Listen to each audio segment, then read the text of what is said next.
Saquon Barkley, 10.5 touchdowns over under, Albert, and it depends on whether they ban the tush push, doesn't it? Because wouldn't you want to bet that now? If you you bet like the under now, you're saying. No, you bet the over now because it looks like they're going to ban it, right? And then you would assume that Jalen Hurts has got to hand the ball off at the goal line, no? Yeah, I mean, this is a tough one because, like, generally when running backs get older, like, this is where you'd want to save their legs, a little bit, is like you get down into the low red zone. And now the best way to kind of save the pounding is to maybe take some snaps away where the game is most physical. Good point. It's hard to say, too, because we don't know, with Gainwell gone now, we don't know what they're going to do in the draft. How does the rookie out of Clemson from a year ago, how does he factor into all of this? Like, I think it'll be interesting to see. I would go. Would you go over 10.5 touchdowns or under? 16 this year, right? What's that? He has 16. Was it something like that? I think it was 16. And he was, and I mean, how many of them were from like 30 yards or more out? Like, that's probably not sustainable. The amount of big plays he had. He had 13. That's it. 13 touchdowns. And then did he have? And then he had two receiving touchdowns. Is this he had 15 total touchdowns then? Yeah. So RRTD was 15. Yeah. That's a good number because it feels like 11 is right. Doesn't it? You know what I mean? It feels like 11. But then there's the injury factor. Like, can you count on him? You know what? I'll go under just because it's hard based on his history to count on 17 games. They're a good enough team where they could have some things clenched at the end. And like, I would just say, like, you're probably at his age, and look, like, he is not young. You know what I mean anymore? Like, he's young-ish from an age standpoint, but this is going to be his 8th NFL season. So this is where you start to save his legs. I'll go under. Interesting. What was your takeaway? I mean, because that was the other thing that I think kind of flew under the radar is after the Eagles signed him to the big contract last free agency, he signed another one this offseason. What was your takeaway from that in terms of what they were trying to accomplish and what that means for him and how he fits into their long-term plans?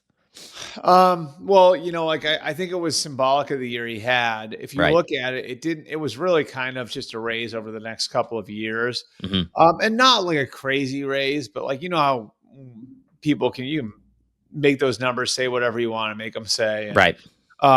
So, like, I think it was like a good signal to the locker room, like, hey, here's a guy we really value and we really respect and we're going to take care of.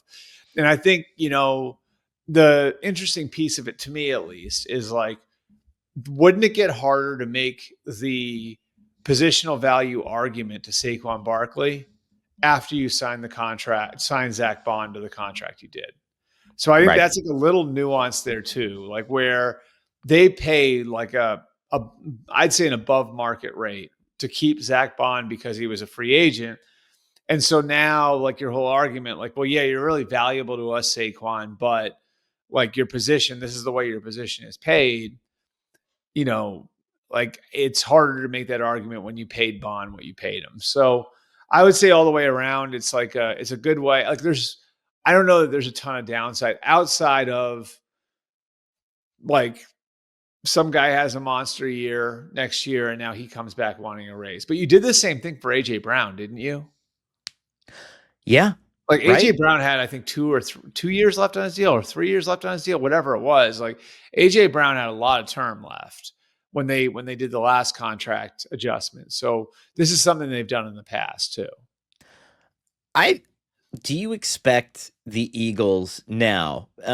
Because what's interesting is last year they were so dominant, but it's so funny, right? Because the beginning of the playoffs, all the way, like the Packers game, they look sloppy. The Rams game, they look sloppy. The first 6 weeks of the season, they look sloppy. And then the back half of the season, even throughout that, you weren't playing a ton of dominant rushing defenses. So the Saquon stuff was like, is this really good? Is it not good? And then all Yeah. of a sudden, over the back half of that, and again, you get the Commanders in the title game, and they weren't quite ready. They weren't quite fully baked as a team yet. But over the course of that playoffs, now you stick them in the AFC, maybe it's a different conversation, but I didn't see anyone in the NFC even close to them. And maybe the Rams, you could make that argument, but I don't know if the Rams got that much Well, better this offseason. Like, do you, well, do you still what about? I project mean, the? like, are you forgetting the Lions? I am. Yeah.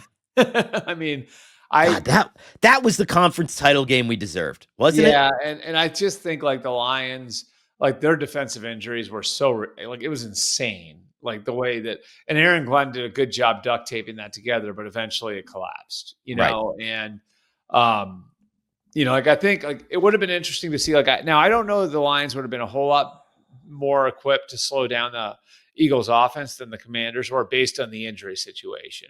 Yeah. Based on no Lee McNeil, no Aiden Hutchinson. They were banged up in the secondary. I mean, at every level of the defense, they were dealing with something, or they had somebody who was coming back off of an injury. And then they had, that war at the end of the year with the Vikings where it kind of felt like, okay, like they were almost a team where you wonder if the bye week hurt them. You know what I Right. mean?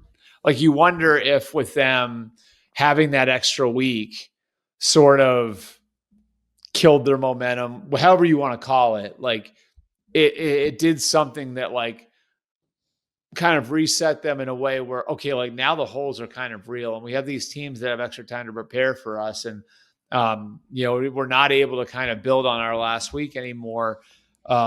But I mean, with the Lions coming back, like in full throat, like we're going to get like the full version of Lions again. And you would presume that they would have better injury luck, especially because they're still a really young team. I think the Lions would be the top contender to knock the Eagles off. Like, and maybe it's not close. I think the Rams are in there somewhere. Sure. But I think the Lions are right there with the Eagles based on how they played over most of the year last year.